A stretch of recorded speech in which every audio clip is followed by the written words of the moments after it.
Hello Empuraan എന്ന ചിത്രത്തിൻ്റെ 3 ദിവസത്തെ Karnataka Bangalore pre sale collection റിപ്പോർട്ടാണ് ഇന്നൊരു വീഡിയോ ഭാഗത്ത് നോക്കാൻ പോകുന്നത്. വീഡിയോയിലേക്ക് മുൻപ് വീഡിയോ ലൈക്ക് ചെയ്യുക, ചാനൽ സബ്സ്ക്രൈബ് ചെയ്യാൻ വേണ്ടി ശ്രമിക്കുക.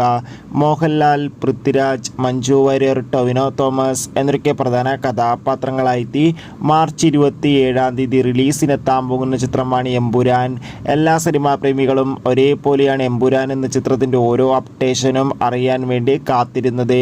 ഫൈനലി ചിത്രത്തിൻ്റെ ടിക്കറ്റ് ബുക്കിംഗ് ഒക്കെ ആരംഭിച്ചിട്ടുണ്ട്. അതിഗംഭീരമായ അഡ്വാൻസ് ബുക്കിംഗ് തന്നെയാണ് എമ്പുരാൻ എന്ന ചിത്രത്തിന് ഇന്ന് 3-ാം ദിവസവും നടന്നുകൊണ്ടിരിക്കുന്നത്. ഇപ്പോൾ ചിത്രത്തിൻ്റെ ഏറ്റവും പുതിയ Bangalore Karnataka box office collection റിപ്പോർട്ടൊക്കെ പുറത്തുവന്നിരിക്കുകയാണ്. ബാംഗ്ലൂർ കർണാടകത്തിലും അതിഗംഭീരമായ അഡ്വാൻസ് ബുക്കിംഗ് ആണ് നടക്കുന്നത്. അതുകൊണ്ട് തന്നെ ഇതുവരെ പ്രീസെയിലൂടെ 1.5 കോടിക്ക് മുകളിൽ കളക്ഷൻ നേടിയെടുക്കാൻ വേണ്ടി സാധിച്ചിട്ടുണ്ട്. കാത്തിരിക്കാം കൂടുതൽ ബോക്സ് ഓഫീസ് കളക്ഷൻ റിപ്പോർട്ടിനായി.